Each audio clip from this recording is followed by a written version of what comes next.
Bonjour à tous, ici Soul533 pour une nouvelle vidéo. Aujourd'hui c'est très simple, ce sera une vidéo review consacrée à un modèle Lego Star Wars qui porte la référence 75139. Il s'agit de la bataille de Takodana, un set sorti cette année qui contient 5 figurines pour 409 pièces, le tout vendu dans une boîte qui vous coûtera 64,99 €. Bien évidemment, le prix peut varier en fonction de la zone où vous vous trouvez. Ce set est consacré à l'épisode 7 et on comprend une scène majeure qu'il y a eu dans le film, c'est-à-dire une grande bataille a lieu entre la résistance et le premier ordre. On peut dire que techniquement c'est la première bataille qu'il y a entre ces deux factions. Qu'est-ce qu'on a? On a tout simplement une façade playset avec 5 figurines. Les 5 figurines en question sont 2 Stormtroopers, Kylo Ren, Finn et Maz Kanata en personne qui est exclusive à ce set là. Et bien évidemment le playset, comme vous pouvez voir, on peut faire différentes choses que je vous montrerai bien évidemment. Aussi, je m'excuse si je ne vous montre pas la boîte, la raison est très simple, je filme à partir d'un smartphone et au vu de la taille de la boîte, ce n'est pas facile de vous montrer l'ensemble, donc c'est pour ça que je vous montre directement la notice. Notice d'ailleurs qui contient toutes les étapes de construction nécessaires pour le faire. Et niveau publicité, il n'y a pas grand chose, on vous montre juste les fonctionnalités du set que vous montre à l'arrière bien évidemment.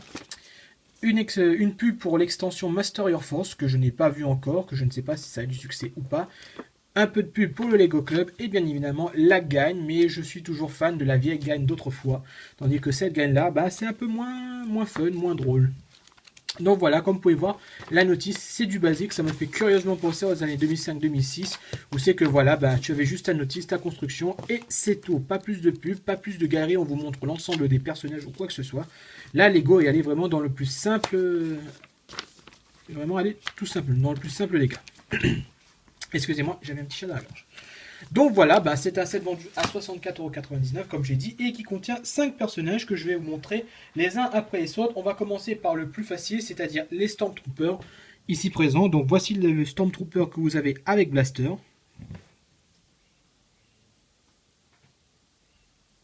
Un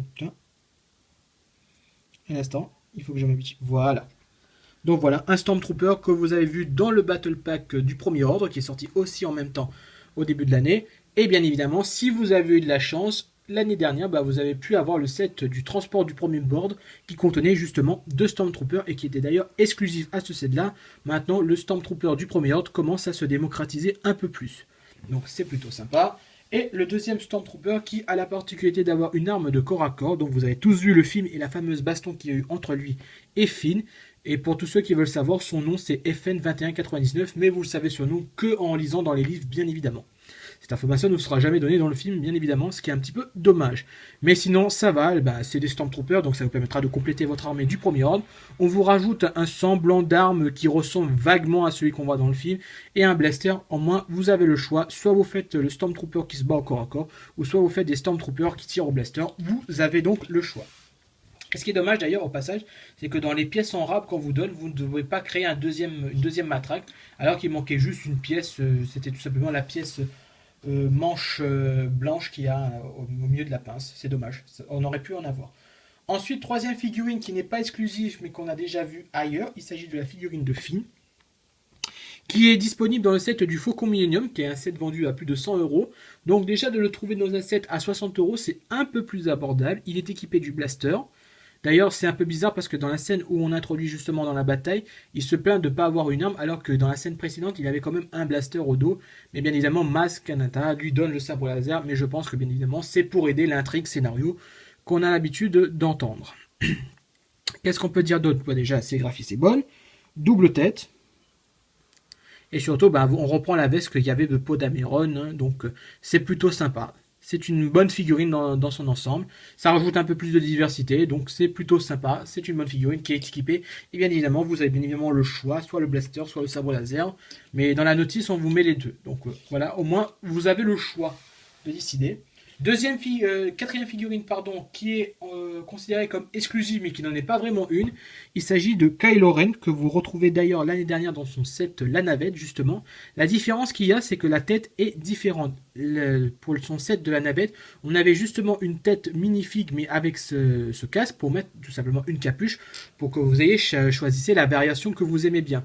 Mais ici, on vous offre une tête double face, d'ailleurs, qui me fait étrangement penser à celle de Moro, mine de rien. Et sinon, bah voilà, c'est seulement cette pièce-là qui est vraiment exclusive parce que le torse, l'épée, le casque est exactement la même chose que vous retrouvez dans le set de la navette. Bien évidemment, le fait qu'il soit encore une fois dans un set à 60 € le rend un peu plus abordable et avoir un personnage important pour un peu moins cher, c'est quand même abordable. Donc c'est sympa. Et on peut vraiment dire que ce set-là, le point fort, c'est quand même de nous offrir des personnages assez variés et de bonne qualité surtout, parce que comme vous pouvez voir, la sérigraphie est bonne, je n'ai vraiment aucun reproche à faire là-dessus. Et voilà, avoir Kylo Ren, film que se trouvait déjà dans 2 sets chacun, ça veut dire que pour 200 € tu pouvais avoir ces figurines-là, et là dans un set à 60 € tu les as dedans. C'est déjà pas mal. Et enfin, la véritable exclusivité, Maz Kanata, donc la propriétaire de ce château, qui fera office un peu, ce que je dirais, un peu l'équivalent d'une cantina qu'on voit dans Mos Eisley. Vous savez que tous les brigands, pillards, comment ça s'appelle encore, les contrebandiers vont se retrouver pour trouver du boulot, etc. Et bien évidemment, pour l'intrigue du scénario, on trouvera un espion de la résistance et un espion du premier ordre qui va justement appeler leurs camps respectifs et qui va provoquer cette bataille que nous avons là sous les yeux. La figurine en elle-même est très belle, la tête est sérigraphiée. C'est une tête sérigraphiée, tête dure, comme on retrouve pour la qualité pour par exemple Maître Yoda par exemple. Et voilà, elle n'est pas livrée avec des accessoires. Et d'ailleurs, à titre personnel, je trouve que c'est dommage que ce personnage soit très peu en fait exploité dans le film, parce qu'en fait, elle sert juste de relais pour en fait quasiment la bataille finale qui va s'annoncer quelques temps après.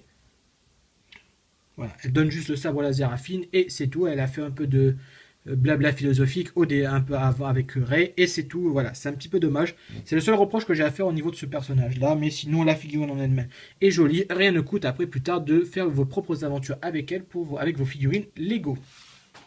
Donc, comme on a pu le voir, il y a tout simplement 5 figurines de grande qualité. Et bien évidemment, pour 64,99 €, tu n'as pas que ça, tu as aussi de la construction.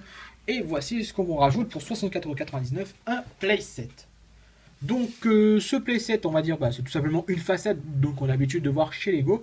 Mais mine de rien, le prix qu'on vous fait payer pour ça, ça fait un peu mal quand même. Pourquoi? Parce que déjà les fonctionnalités sont ultra basiques. Déjà, ça, ce n'est pas une colonne, c'est un arbre. Oui, j'ai un peu du mal, moi aussi j'ai eu un peu de mal au début.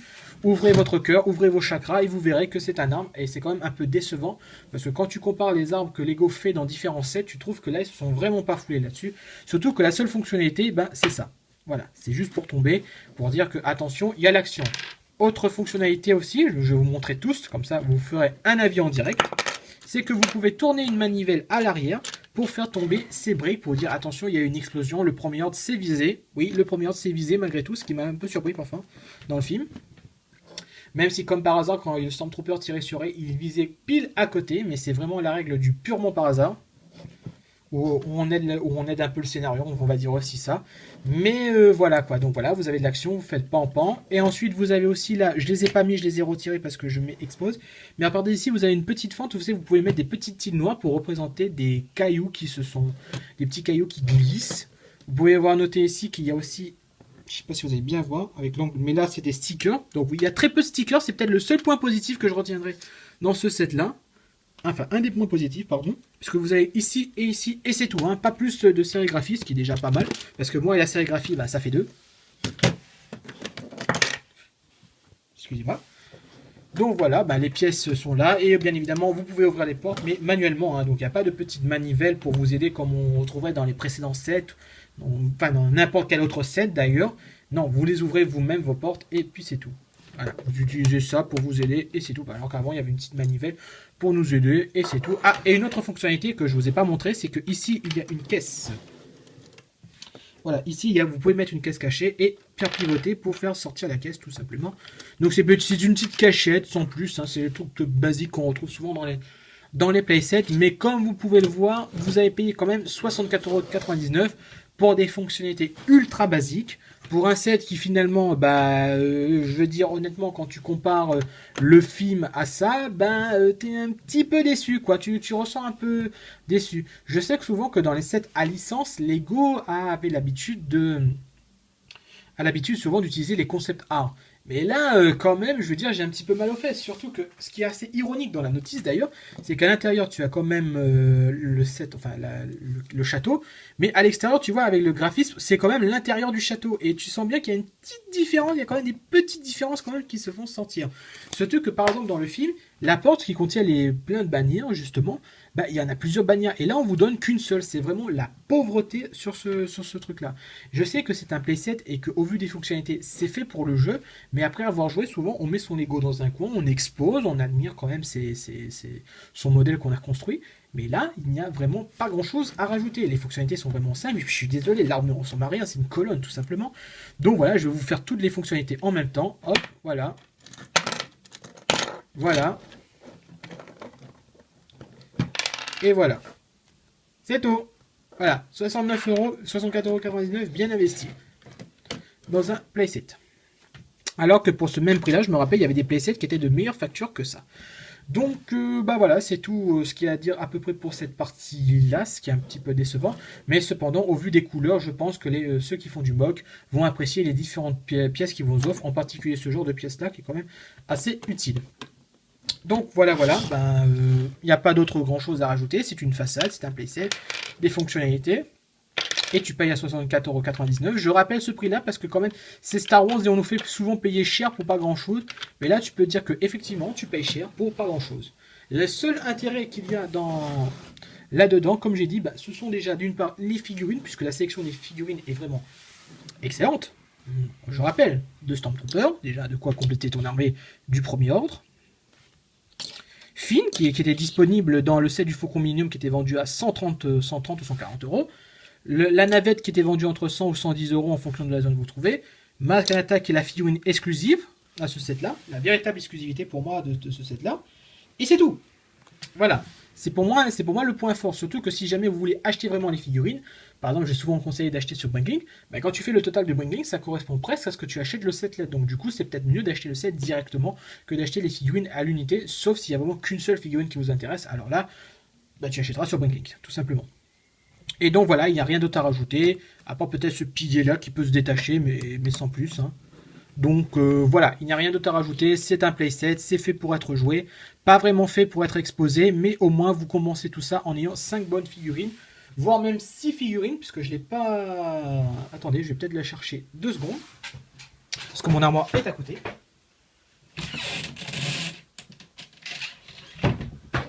Parce que justement, ce set-là, je l'ai acheté pour le May the Force, grâce à l'ami Loser Killer, et bien évidemment, j'ai gagné cette figurine en plus, qui était le Heavy Trooper, qui est d'ailleurs, ironiquement, petite anecdote assez sympathique, justement comme Lego se passe sur les concepts d'art, au vu des fonctionnalités où c'est qu'on voit Maz Kanata utiliser la force pour l'arme, justement il devait y avoir une scène assez similaire où justement elle utilise la force contre des Stormtroopers et justement un de ces Stormtroopers ressemblait curieusement à ça.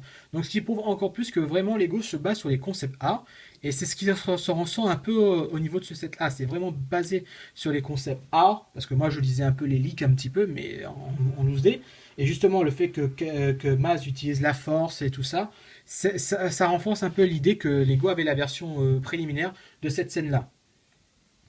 Donc voilà, donc ça se sent au niveau du set, mais malgré tout, bon, la sélection des figurines est plutôt bonne, la qualité des pièces est bonne.